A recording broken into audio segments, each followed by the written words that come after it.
আমরা যাচ্ছি কামারপুকুর। দেখুন এই তরুণ প্রথম আরামবাগ পৌরসভার পক্ষ থেকে শ্রী শ্রী ঠাকুর রামকৃষ্ণ পরমহংসদেব এবং সারদা মায়ের তরুণ।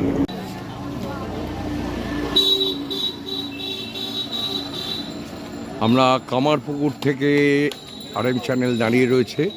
ঠাকুর বলছেন আশীর্বাদ করি তোদের চৈতন্য হোক।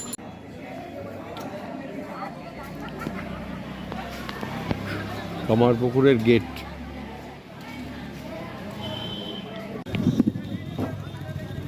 নমস্কার, আমরা চলে এসেছি কামারপুকুর।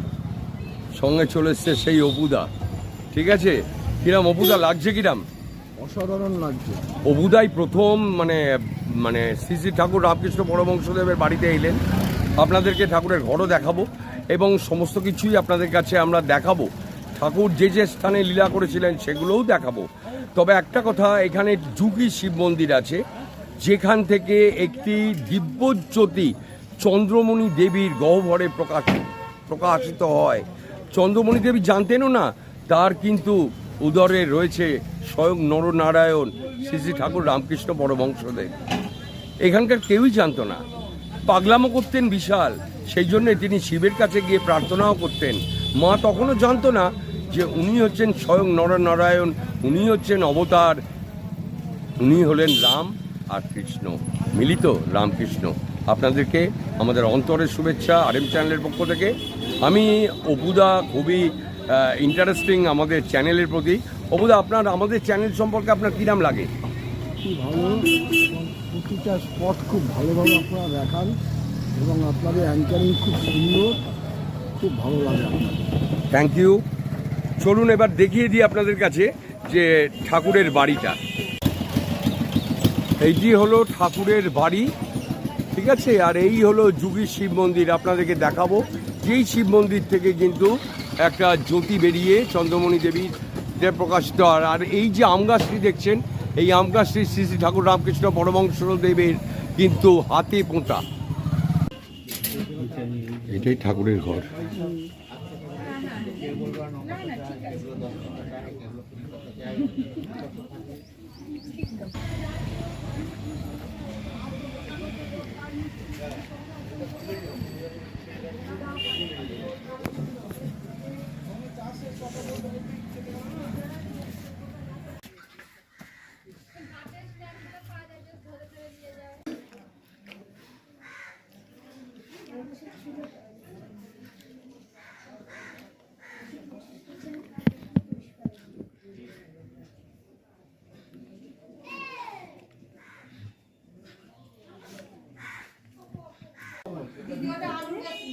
নমস্কার, আমরা চলেছি পাইনবাড়ির নাট্যমঞ্চে, যেখানে শ্রী শ্রী ঠাকুর রামকৃষ্ণ পরমহংসদেব তিনি এখানে শিবরাত্রির সময় তিনি এখানে নাটক করেছিলেন এবং সেখানে শিবের দর্শন তিনি পান।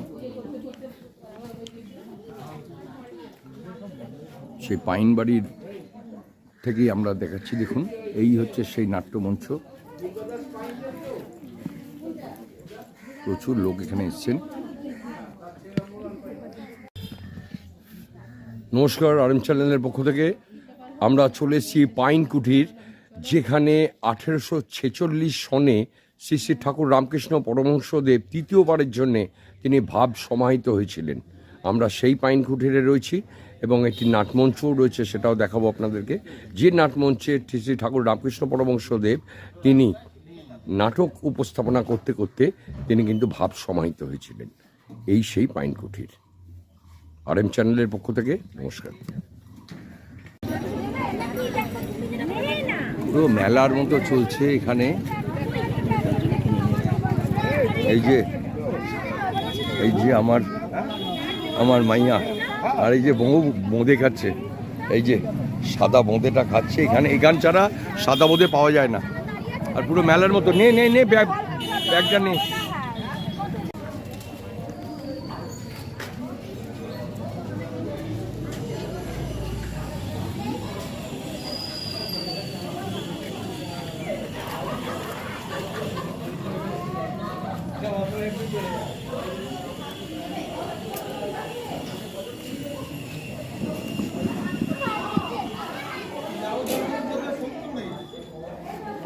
শ্রী শ্রী শ্রী ঠাকুরের এটা হচ্ছে পাঠশালা।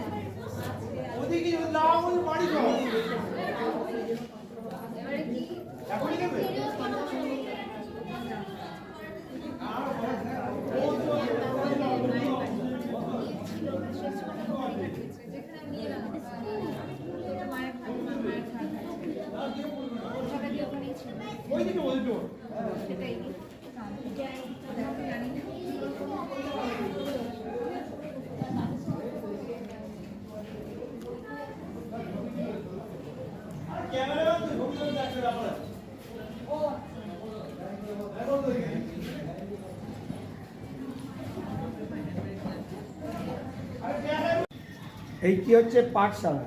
হ্যাঁ, ঠাকুর এখানেই পড়াশোনা করতেন। পড়াশোনা করতে করতে একদিন মাস্টারমশাই যোগ দিয়েছিলেন, যোগ করেছেন। পরের দিন বিয়োগ দিতে বলছে, তোমার চাল করা বিদ্যা আমি শিখতে আসিনি। আমি যোগে থাকি, ভক্তদের সঙ্গে যোগাযোগ, বিয়োগ মানে বিচ্ছেদ, কাটাকুটি। আপনার পড়াশোনা আপনি নিজে বসে বসে করুন। আমি চললাম বিষ্ণু মন্দিরে। ওই বিষ্ণু মন্দিরে যেতেন, এক কোণে বসে ছবি আঁকতেন, পড়াশোনা করতেন না। এই পাঠশালা তখনকারে ঘরের ছিল, টিনের হয়েছে, কাঠের ডিজাইনগুলো সব একই আছে, কাঠের গোড়াগুলো শুধু পরিবর্তন।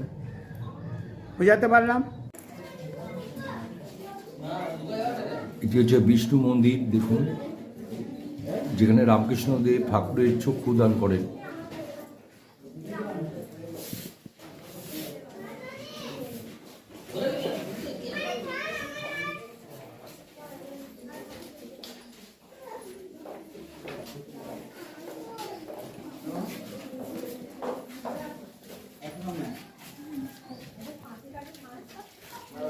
পুরোপুরি আছে তো, হাতে দাও না, হাতে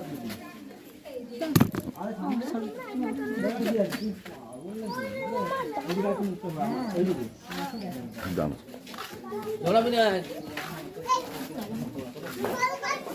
যাচ্ছে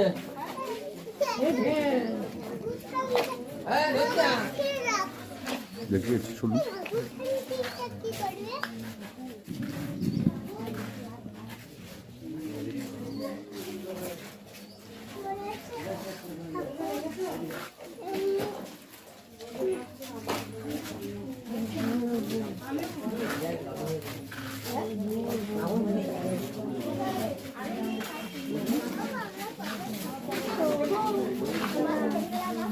দেখিয়েছি, শুনুন।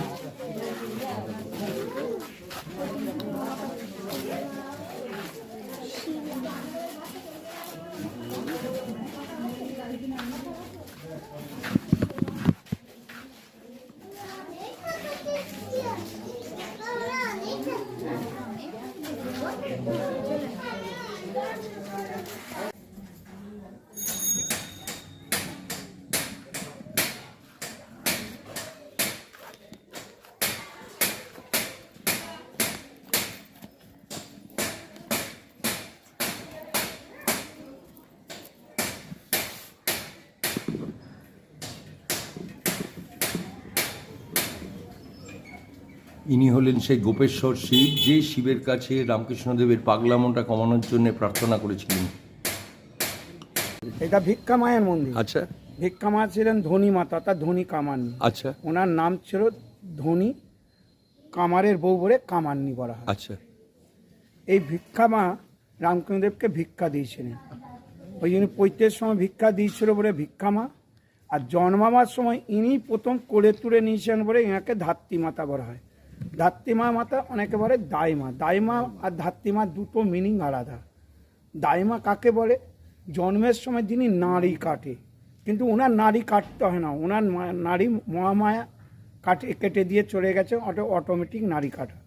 ওই জন্য মাটি থেকে প্রথম যিনি তুলে নিয়েছিলেন, আচ্ছা তুলে নেয়, তাকে ধাত্রীমা বলা হয়। ওই জন্য ধনীমাটাকে বলা হয় ধাত্রীমা।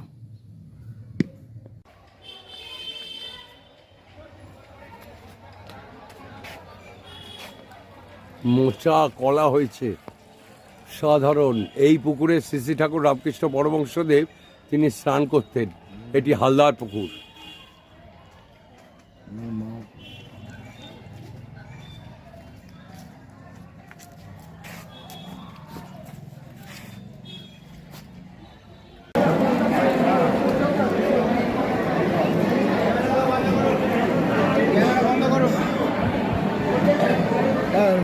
দাইমা ভিক্ষামা ছিলেন? এই সেই হলো কামার পুকুর, যার নাম অনুসারে এই পুকুরের নাম অনুসারে এখানকার নাম হলো কামার পুকুর। ধনিমার বিখ্যাত পুকুর এটা।